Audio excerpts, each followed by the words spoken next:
오늘 우리에게 주시는 하나님의 말씀은 마태복음 7장 7절부터 11절까지 말씀입니다. 구하라 그리하면 너희에게 주실 것이요 찾으라 그리하면 찾아낼 것이요 문을 두드리라 그리하면 너희에게 열릴 것이니 구하는 이마다 받을 것이요 찾는 이는 찾아낼 것이요 두드리는 이에게는 열릴 것이니라.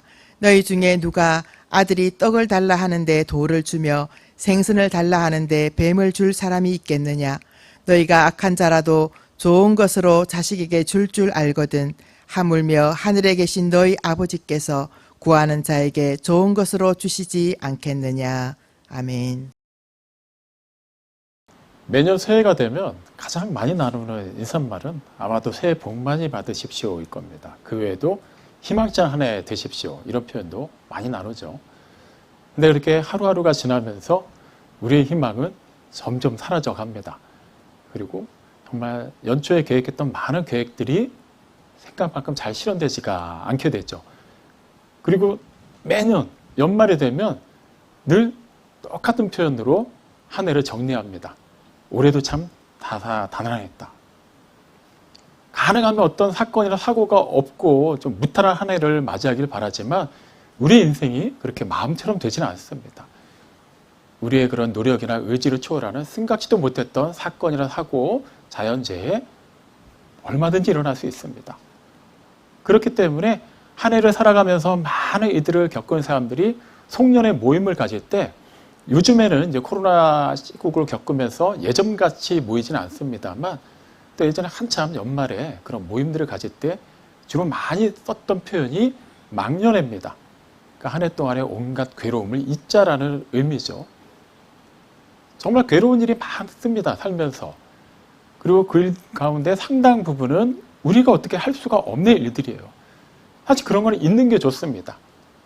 자꾸 그거에 매이고 그거에 발목이 잡혀서 또 새로운 한 해를 살아가는데 그것 때문에 지장을 받아서 전혀 도움될 것이 없기 때문이죠. 그렇다고 해서 우리가 또 해 동안에 있었던 모든 일들을 다 잊어서는 안 되겠죠. 특별히 그 일들 가운데서도 우리가 어떤 부주의함 때문에, 게으름 때문에, 아니면 어떤 경솔함 때문에 노력하지 않았기 때문에 생길 어떠한 손해라든가 또 피해라든가 그에 후회될 만한 일들, 그런 일들은 여간해서 잊지 않습니다. 그리고 새해를 맞이하면서 다시 다짐을 하죠. 올 한 해 그렇게 내가 아쉬워했고 속상했던 그 일, 충분히 나의 의지와 노력대로 바꿀 수 있었던 그 일이 다시는 되풀이되지 않도록 내가 바라는 대로, 내가 노력한 대로 잘 될 수 있도록 하겠다라고 다짐들을 합니다. 아무래도 그런 일들은 직접적으로 나 자신에게 이익이 되는 일들인 경우가 많아요. 그다지 나에게 크게 상관이 없는 일은 후회가 되고 안 되고 할 일도 없습니다만 조금만 내가 더 잘했으면, 조금만 더 신경을 썼으면 더 좋은 결과가 있을 수 있었을 텐데 라는 거에 대해서는 우리는 무척 아쉬워하죠. 그래서 새해를 맞이하면서 다시 한번 다짐을 합니다. 근데 이런 생각은 누구나 다 할 수 있는 생각이에요. 꼭 그리스도인이 아니더라도 세상 모든 사람들이 다 비슷한 심정으로 연말을 맞이하고 또 새해를 바라봅니다. 하지만 그리스도인은 또 그것과는 전혀 또 다른 차원에서 또 살펴야 되는 것들이 있어요. 절대 잊어서는 안 되는 것이 있습니다. 그런데 의외로 굉장히 중요한 일인데도 불구하고 우리가 상당히 가볍게 여기고 지나칠 일들이 있어요. 그리스도인으로서 말이죠. 무엇이 있을까요? 여러 가지가 있을 수 있습니다. 근데 오늘 우리가 함께 살펴보고자 하는 주제는 하나님의 자녀됨입니다. 하나님의 자녀로서 우리가 과연 그 정체성에 맞게 살았는가? 이 부분에 대해서는 한 번씩 생각을 하고 고민할 때가 있어요. 이와 관련된 설교를 들을 때 아니면 말씀을 묵상하다가 또 그런 주제를 접하게 됐을 때 한 번씩 우리는 찔림을 받습니다. 근데 그때뿐일 경우가 많아요. 어차피 먹고 사는 일에 바쁘다 보니까 굳이 그런 일까지 깊이 신경을 쓰지 못할 때가 많습니다. 기도를 한다고 하면서도 타성에 젖은 기도를 할 때가 많습니다. 그냥 식사 기도하고 그냥 아침에 저녁에 또 생각이 났을 때 아니면 예배 때 그렇게 기도하는 게 전부인 경우가 많아요. 급한 기도 제목이 있을 때는 그럴 때 또 기도를 하곤 하죠. 하지만 평소에 그렇게 기도를 열심히 하지도 않습니다. 말씀을 나름 본다고는 하는데 정말 꾸준하게 또 시간을 정하고, 그러니까 내가 남는 시간에 하는 것이 아니라 하나님께 내 시간을, 내가 받은 그 시간을 구별해서 하나님의 말씀을 듣고 묵상하는 것에 있어서도 우리는 생각만큼 열심을 내지 않습니다. 이런 측면에서 우리는 이것을 단지 가볍게 여겨서는 안 돼요. 그동안 신앙생활하면서 뭐 그렇게 생활해 왔고 그래도 크게 문제되지는 않았고, 적어도 그러니까 내 기준에서 봤을 때 대충 신앙생활하는 사람보다 나는 조금 나은 것 같으니까 뭐 이 정도만 해도 괜찮지 않을까? 지금 제가 말씀드리는 거는 예배를 얼마나 충실히 참석했고 얼마나 많이 전도했고 헌금했고 봉사했고 뭐 기도했고 이런 걸 얘기하는 게 아닙니다. 얼마든지 종교적인 열심을 또 사람들 앞에서 보일 수 있고 자기 스스로도 자부심을 가지면서 그것을 행한다 할지라도 결과적으로는 그것이 하나님께 인정받지 못할 수도 있다는 것을 우리는 늘 염두에 둬야만 해요. 예수님이 사역하시던 시대를 한번 살펴볼까요? 그 시대에 그 당시 유대인들에게 가장 신망받는 존경의 대상이 누구였을 것 같습니까? 바리새인들입니다. 사두개인들도 마찬가지죠. 그들은 엄격한 율법 준수 그리고 또 신앙적인 모범을 보임으로 인해서 우리가 생각할 때는 굉장히 막 수준 낮은 사람들 같지만 실제 그런 사람들이 아니었어요. 유대 사회에서는 굉장한 존경심을 받는 사람들이고 또 지도자들이었습니다. 누가복음 18장 11절과 12절에 기록되는 어떤 한 바리새인의 기도 내용만 보더라도 그들이 평소 얼마나 종교적인 열심을 가지고 있었는지를 알 수 있어요. 그럼 모든 사람들이 다 들을 수 있게 기도를 합니다. 나는 다른 사람들처럼 부정하지도 않고 음란하지도 않고 도둑질하지도 않습니다. 일주일에 2번 금식을 하고 어떤 수입이 생기든 그것의 10분의 1을 하나님께 바칩니다. 사람들 앞에서 그렇게 대놓고 기도한다는 건 무슨 의미일까요? 그게 맞다라는 거예요. 누가 보더라도 부인할 수 없다라는 겁니다. 이 정도만 해도 그들은 대단한 사람들이죠. 그런데 성경에서 이렇게 여러분 성경을 보시다 보면 독사의 자식이라는 표현 보신 적 있을 겁니다. 총 3번 나와요. 근데 그 중에 2번은 같은 상황에서 동일한 인물이 한 말입니다. 다만 책이 다를 뿐이에요. 마태복음 3장 7절, 누가복음 3장 7절. 그 말은 세례 요한이 한 말입니다. 나머지 하나가 마태복음 12장 34절에서 볼 수 있듯이 예수님이 하신 말이에요. 독사의 자식. 유대인들 입장에서는 그냥 단순한 욕이 아닙니다. 마귀의 자식이라는 뜻이에요. 하나님의 백성에게 마귀의 자식이라고 욕을 한다. 이거는 보통 치명적이고 끔찍한 욕이 아닐 수 없죠. 그러니까 저주입니다. 저주. 세례 요한과 예수님이 그런 표현을 쓰셨어요. 누구에게? 바리새인에게 말이죠. 그들은 분명히 유대사에서 종교적인 면만 봤을 때는 존경받는 사람들이었지만 실제 하나님의 기준에는 전혀 미치지 못하는 사람들이었어요. 이런 일은 그 시대뿐만 아니라 이 시대를 살아가는 그리스도인들에게서도 우리에게서도 얼마든지 드러날 수 있습니다. 그렇기 때문에 우리는 한 해 동안 얼마나 열심히 교회에 출석했고 무엇을 했느냐를 가지고 우리가 과연 하나님의 자녀답게 살았는가를 점검해서는 안 돼요. 그리고 분명한 그 시금석의 근거에서 우리가 문제가 있다면 부족한 것이 있다면 반드시 그것을 짚고 넘어가야만 합니다. 그러면 하나님의 자녀 무슨 특징이 있어야만 할까요? 자녀라고 표현이 된다면 당연히 그 자녀를 낳아준 부모가 있기 마련이죠. 자녀들은 무엇이 되었든 외모가 되었든 성격이 되었든 아니면 유전적인 다른 무언가가 되었든 부모의 무언가를 반드시 물려받습니다. 티가 나게 돼 있어요. 근데 우리는 하나님의 자녀입니다.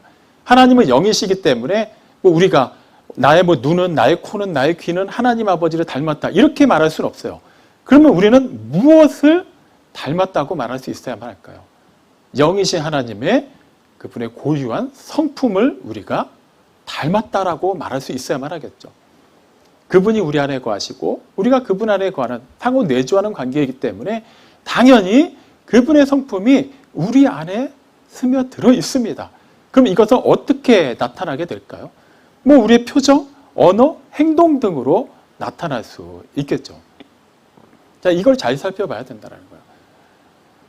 그러면 그냥 내가 평소에 말도 그렇게 심한 말, 험한 말도 쓰지 않고 행동 거지도 신중하게 하고 사람들에게도 좋은 평판을 받고 있으면은 그럼 나는 하나님의 자녀답게 산 것이라고 말할 수 있을까요? 하나님의 자녀의 또 다른 특징을 한번 봐야만 합니다. 예수님께서 요한복음 8장 47절에서 다음과 같이 말씀하시죠. 하나님께 속한 자는 하나님의 말씀을 듣는다라고 말입니다. 그럼 우리도 여기서 굉장히 또 어깨에 힘이 들어가죠. 나는 주일 설교도 열심히 들을 뿐만 아니라 또 말씀을 또 꾸준하게 읽고 묵상하고 뭐 그렇게 말씀을 계속해서 접하고 있습니다. 그럼 나 하나님의 자녀가 맞겠네요? 그럴 수도 있어요. 하지만 이거에는 분명한 또 전제가 뒷받침되어야만 합니다. 예수님께서는 요한복음 10장 27절에서 또 이렇게 말씀하시죠. 내 양은 내 음성을 듣고 나는 그들을 알며 그들은 나를 따른다. 하나님의 말씀을 듣는다라는 것은 단지 귀로 열심히 듣고 그냥 지식적으로 많이 쌓아두는 것을 얘기하는 게 아니에요. 말씀을 들었고 그 말씀이 인도하는 그 삶을 살아내는 것, 그것이 하나님의 말씀을 듣는 겁니다. 하나님의 자녀가 그런 삶을 살 때 그것이 바로 정체성을 제대로 드러낸다는 것이요. 그러면 하나님의 말씀, 정확히 어떤 말씀을 말하는 것일까요? 물론 성경에 기록된 모든 말씀이 우리에게 주신 말씀입니다. 하지만 좀 막연하죠. 이렇게만 얘기하면. 그럼 조금 더 범위를 한번 좁혀서 볼까요? 하나님의 자녀들을 지목해서 또 성경에 기록되어 있는 말씀들을 참고해 볼 필요가 있어요. 구약부터 신약에 이르기까지 처음부터 끝까지 우리는 어느 거 하나 치우치지 않고 묵상하고 받아들여야만 합니다만, 그럼에도 불구하고 그 가운데서 하나님의 자녀, 즉 우리에게 지목해서 하나님께 주신 말씀이라면 더 집중해서 듣고 적용해 봐야 할 필요가 있겠죠. 그 대표적인 말씀으로는 마태복음 5장부터 7장까지에 기록되어 있는 산상설교를 꼽을 수 있습니다. 예수님께서 어느 이름 모를 산에 오르셔서 말씀을 전하신 내용이죠. 처음에는 제자들이 앞에 나오고 또 예수님의 말씀을 듣고자 수많은 갈릴리 지방 사람들이 모여들었습니다. 그러니까 1차적인 그 청자들은 제자들과 그 시대의 갈릴리 사람들이었어요. 하지만 예수님께서는 이 마태복음 5장부터 7장에 이르는 이 3장에 걸쳐서 그들에게 하나님에 대해서 말씀하실 때는 너희 하나님 혹은 우리 하나님이라고 표현하십니다. 무려 15번이나 말이죠. 그러니까 이 말씀은 곧 하나님을 아버지라고 부를 수 있는 하나님의 자녀들을 대상으로 주신 말씀이라는 거예요. 그러면 그 산상설교 말씀을 한번 적용해 볼 수 있겠죠. 뭐 전체를 다 살피진 않겠습니다. 마태복음 5장 후반부 부분에서만 몇 가지를 한번 추려보죠. 5장 22절에 보면 형제를 대하여 성내는 사람은 심판을 받을 것이라고 말해요. 여기서부터 뭔가 심상치가 않죠. 또 28절에서는 또 여자를 보고 음욕을 품은 사람은 그냥 마음으로만 잠깐 그렇게 음욕을 품었을지라도 이미 그 사람은 가늠한 것이라고 말합니다. 이것도 좀 쉽지가 않아요. 그리고 39절에 보면은 악을 행하는 자를 대적하지 말라고 합니다. 이거는 좀 뭔가 손해보는 것 같은데 말이죠. 그리고 44절에 보면 원수를 사랑하고 나를 박해하는 자를 위해서 기도해 주라고 합니다. 하나님의 자녀에게 지금 하나님께서 이 말씀을 주시는 거예요. 이 외에도 많이 있습니다만 이 4가지만 한번 살펴보자고요. 이게 쉽지가 않습니다. 그냥 솔직히 말하면 상식적으로 말이 안 돼요. 굳이 이렇게 살 필요도 없을 것 같고 이렇게 살 수 있는 사람이 과연 있기는 할까? 아무리 믿음이 좋아도 이 중에 한두 개 정도는 어떻게 할 수 있어도 이걸 다 지킨다?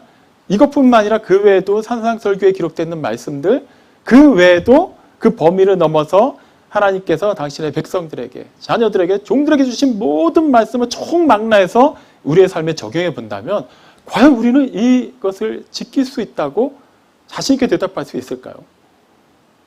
없을 겁니다. 없어야만 합니다. 우리 스스로는 절대로 할 수 없는 일입니다. 그러면 의문이 생기죠. 예수님을 주와 그리스도로 고백하고 믿었습니다. 구원 받았어요. 그런데도 불구하고 우리에게 주신 그 말씀대로 온전히 살아내지 못한다면 궁극적으로 우리는 하나님의 자녀라고 말할 수 없게 되는 것일까요? 그렇지 않아요.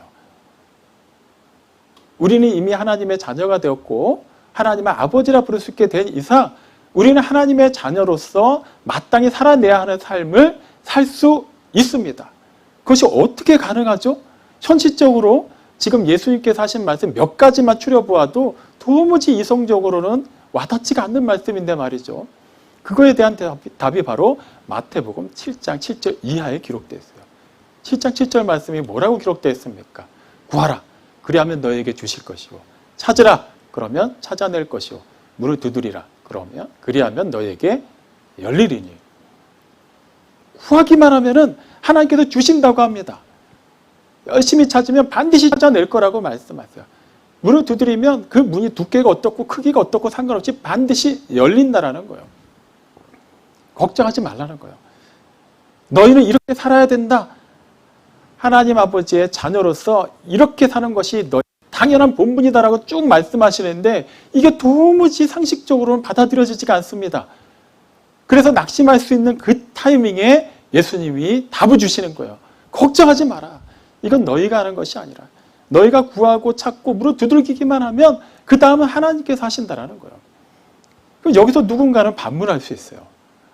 내가 그동안 그렇게 기도했는데 뭐 공적인 예배를 포함해서 뭐 수요 예배고 새벽 예배고 금요철야 예배고 그래도 틈나는 대로 내가 기도한 것이 그렇게 많고 그 많은 시간을 들였는데도 불구하고 나는 여전히 기도 응답받지 못한 게 많습니다. 그럼 뭐가 문제죠?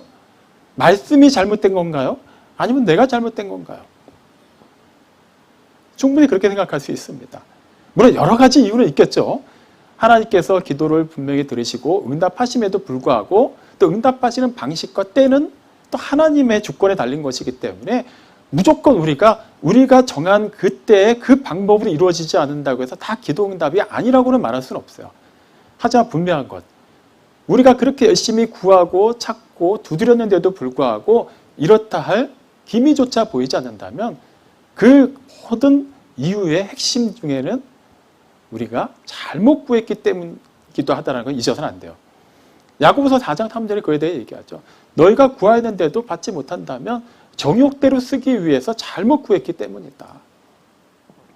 말로는 하나님 나라의 확장을 위해 하나님의 영광을 위해서 이 일이 이루어지기를 바라고 이렇게 되어야만 합니다라고 기도하지만 실제는 그냥 나를 위한 거예요.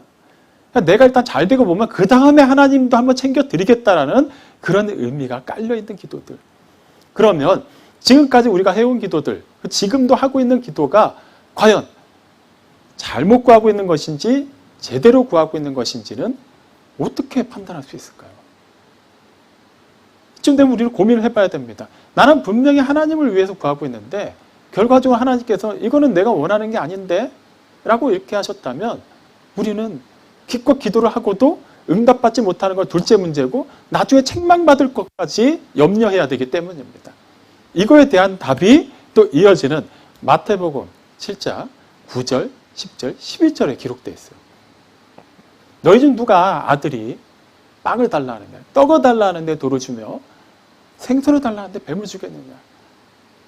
너희가 악한 자라 할지라도 좋은 것을 자식에게 줄 줄 알거든. 하물며 하늘에 계신 너희 아버지께서 구하는 자에게 좋은 것을 주시지 않겠느냐. 여기에 답이 있어요. 근데 여기서 우리가 한번 짚고 넘어가야 되는 표현이 있습니다. 예수님께서 지금 제자들에게 또 예수님의 말씀을 듣기 위해 모였던 갈릴리 사람들에게 지금 하나님 나라 복음을 전하십니다. 하나님의 자녀로 그들을 간주하시고 자녀답게 이렇게 살아야 된다라고 말씀하고 계시는데 하나님에 대해서 표현하실 때 그냥 너희 하나님 아버지께서 구하는 자에게 좋은 것을 주실 것이다 라고 말씀하셔도 되는데 왜 굳이 하늘에 계신 너희의 아버지께서라고 표현하셨을까요? 그러니까 문자적으로만 받아들이면 하나님은 하늘 멀리 계시고 우리는 땅에 있고 굉장히 거리가 멀리 떨어져 있는 것처럼 느껴집니다. 뭔가 친밀하게 와닿지가 않아요. 하지만 이 표현 속에 참으로 놀라운 은혜가 담겨 있습니다. 하늘에 계신 우리 아버지라는 거예요. 하늘에 계신 너희 아버지라는 겁니다. 다시 말하면 우리의 하나님 아버지는 그냥 이 세상에서 우리가 흔히 아는 그런 아버지와 같은 수준이 아니시라는 거예요. 하늘에 계신 분이라는 거예요.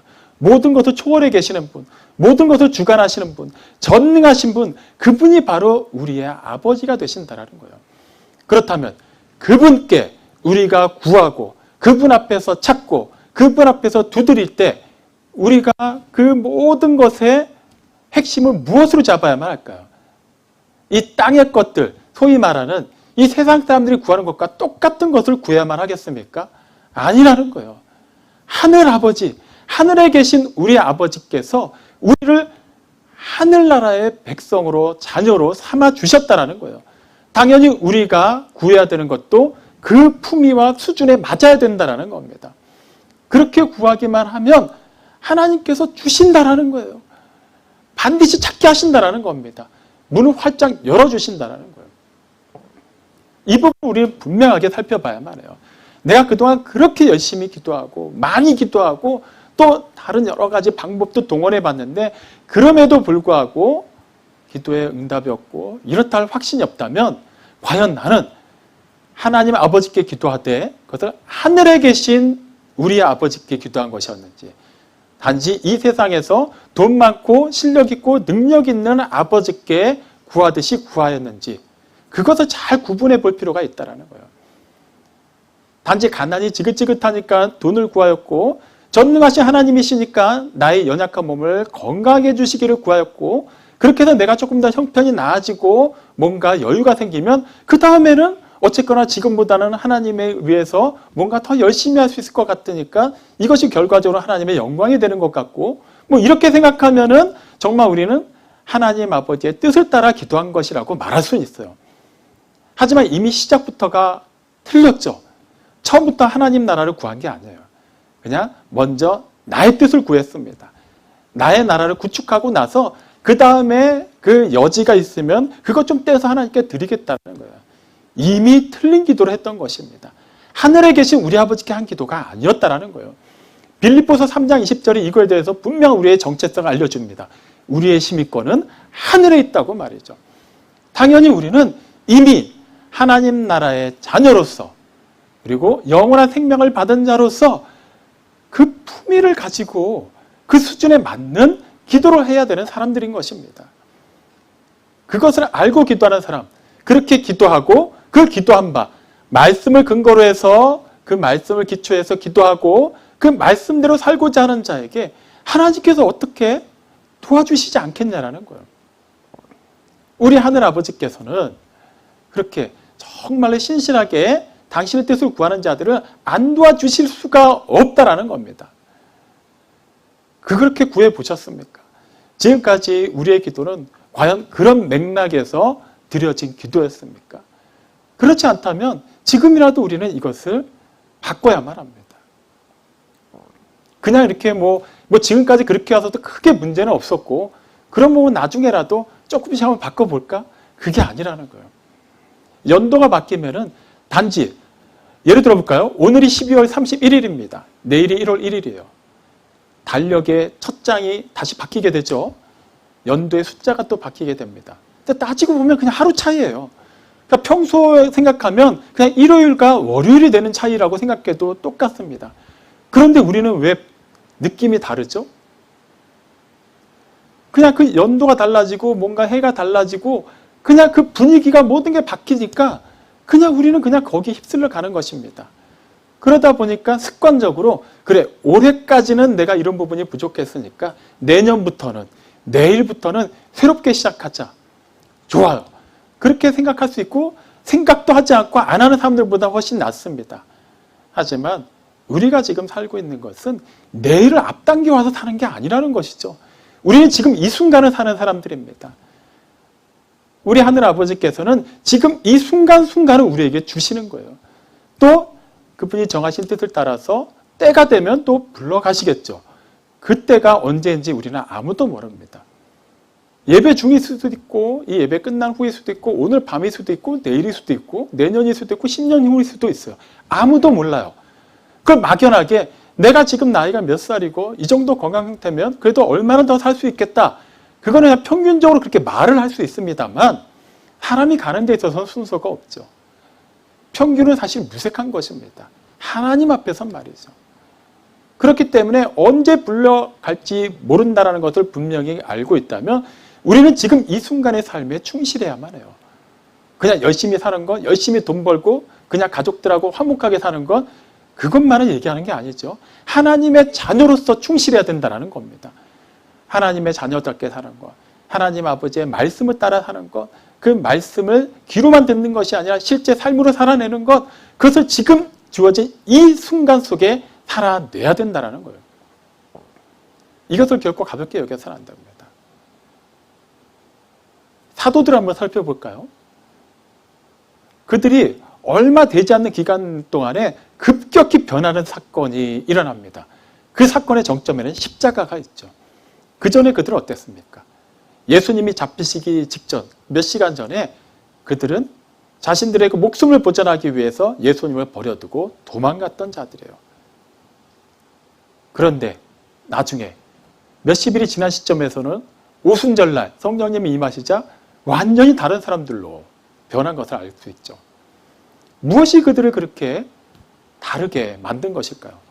물론 예수님의 그 십자가 사건 이후에 예수님이 부활하셔서 그들에게 영원한 하나님 나라에 대해서 분명히 깨닫게 하셨고 또 약속하신 성령님을 보내주셔서 그들 안에 역사하심으로 말미암아 그들이 그 능력으로 담대해진 것도 맞습니다.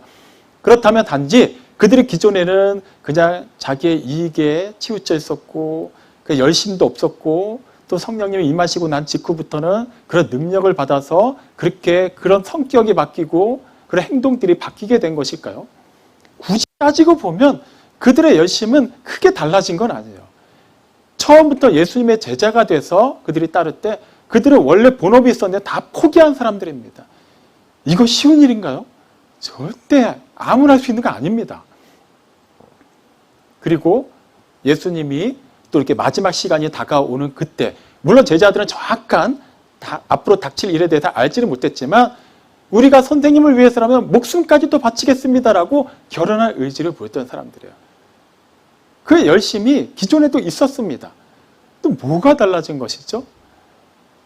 그들의 기도에서 우리는 그 차이를 발견할 수 있습니다. 예수님이 겟세마네 동산에서 처절하게 기도하실 때 특별히 베드로와 야고보와 요한을 좀 가까이 데려가셨죠. 그리고 그들에게 깨어서 함께 기도하자고 말씀하셨어요. 근데 그들은 그때 뭘 하고 있었습니까? 잠들어 있었습니다. 기도하지 않았어요.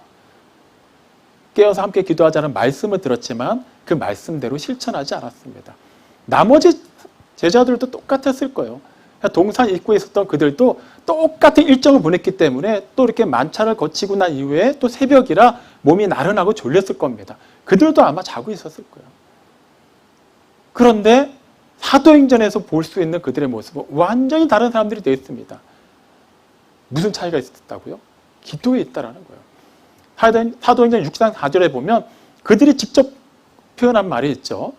우리는 기도와 말씀 사역에 힘쓰겠다. 그냥 딴 거 다 포기하고 그것만 하겠다라는 게 아니에요. 예수님께서 그들에게 주신 말씀은 복음서에서도 볼 수 있고 또 사도행전 초반부에서도 볼 수 있습니다. 굳이 따지면 그들이 받은 그 말씀은 복음서에 훨씬 많이 기록되어 있죠. 거의 전부라고 봐도 돼요. 그런데 그때 그들은 정말 말씀대로 따르는 삶을 살지는 못했습니다. 예수님의 제자인데도 불구하고 특별히 택함받은 자들인데도 불구하고 어디 내놓기가 참 부끄러운 사람들이었어요. 그런데 사도행전에서 그들은 어떻게 변화했습니까? 예수님이 이제 그들 곁에 계시지 않습니다. 그러면 기존처럼 더 겁쟁이처럼 또 실패자처럼 그렇게 살 법도 한 그들이 있는데 전혀 다른 모습을 보이죠. 네.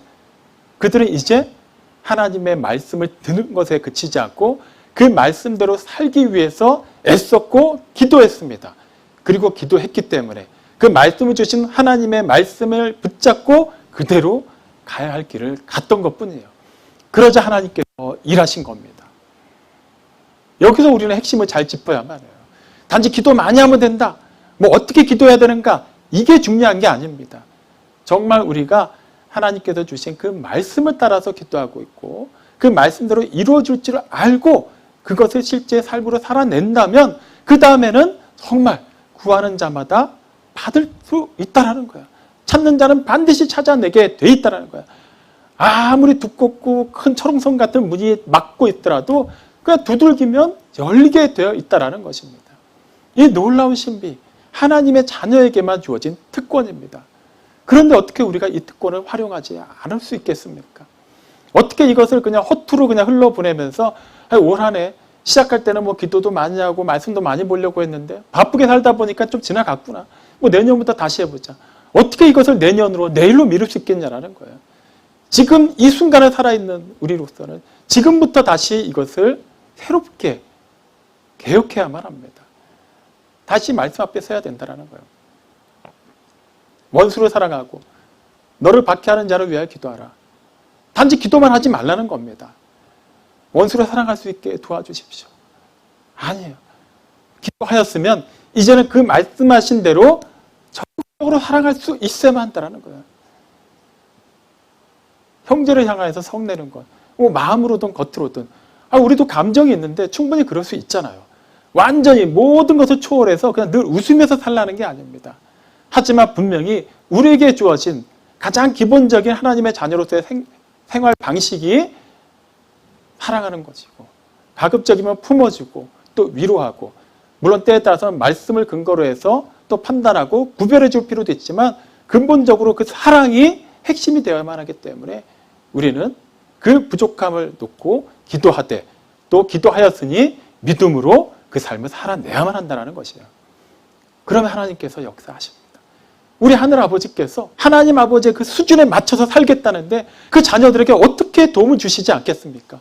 어떻게 필요한 것을 채워주시지 않을 수 있겠습니까? 사랑하는 성도 여러분, 적당히 신앙생활 하지 마십시오. 우리는 하나님의 자녀가 된 것으로 은혜를 다 받고 끝나는 것이 아닙니다. 그리스도의 충만하심의 경지에 이르기까지 계속해서 자라가야 하는 사람들입니다. 그렇게 그 영화에 이르기까지 우리는 끊임없이 하나님의 은혜를 필요로 하고 또한 그 은혜가 충만함으로 말미암아 그것이 우리를 통해서 흘러나가게 해야만 하는 복의 통로들입니다. 그것은 우리의 능력으로만 되는 게 아니에요. 구원받았다고 해서 그 모든 일을 할 수 있는 능력이 자동적으로 다 부여된 것이 아닙니다. 이제 새롭게 거듭났고 우리는 자라가야만 합니다. 자라가는 데 필요한 모든 그 능력, 그 모든 은혜는 하나님 아버지께서 주셔야만 하고 우리가 그걸 받아야만 해요. 예비해 두셨습니다. 근데 엉뚱한 데 가서 엉뚱한 걸 구하고 있으면 과연 우리가 그걸 누릴 수 있을까요? 아닙니다. 절대 찾을 수 없습니다. 우리 앞에 있는 그 문만을 두드리시기 바랍니다. 이 문이 좀 더 화려한 것 같은데요. 이 문이 좀 더 수월하게 열릴 것 같은데요. 하지만 하나님께서 제시하신 문이 하나뿐이라면 그 문을 두드리십시오. 다른 길을 기웃거리지 마십시오. 정말 하늘나라의 백성답게 그 수준에 맞는 것을 구하시기 바랍니다. 그러면 하늘에 계신 우리 아버지, 하늘에만 혼자 멀리 떨어 계시는 분이 아니라 이미 그 영원한 하나님 나라로 우리를 불러주시고 품어주신 하나님 아버지께서 응답하시고 역사하십니다. 그냥 세상 사람들이 흔히 구하는 그런 복 이제는 구하지 마십시오. 우리가 정말 신실하게 하나님 나라와 하나님의 의를 구한다면 우리에게 필요한 모든 것 다 채워주십니다. 그러니 그거에 대한 염려를 내려놓으시고, 그렇다고 해서 우리의 그런 연약함이나 부족함을 놓고 기도해서는 안 된다는 의미가 아니에요. 기도하더라도 우리의 우선순위가 그 궁극적인 지향 하나님 나라에 있어야 된다는 거예요. 영원한 하나님 나라. 시편 119편 2절 말씀입니다. 여호와의 증거를 지키고 전심으로 여호와를 구하는 자는 복이 있도다. 정말 복 있는 자가 되기를 원하십니까? 하나님 아버지의 뜻을 구하십시오. 그분의 통치를 받아들이십시오. 그 신실하게 따르십시오. 필요한 모든 능력을 하나님께 적극적으로 구하고 찾으십시오. 그러면 우리 하늘 아버지께서 기쁘게 받아주시고 우리에게 크고 놀라운 일을 이루십니다. 우리 안에서 시작하신 그 착한 일을 그리스도 예수의 날까지 반드시 이루어 주실 것입니다. 아멘.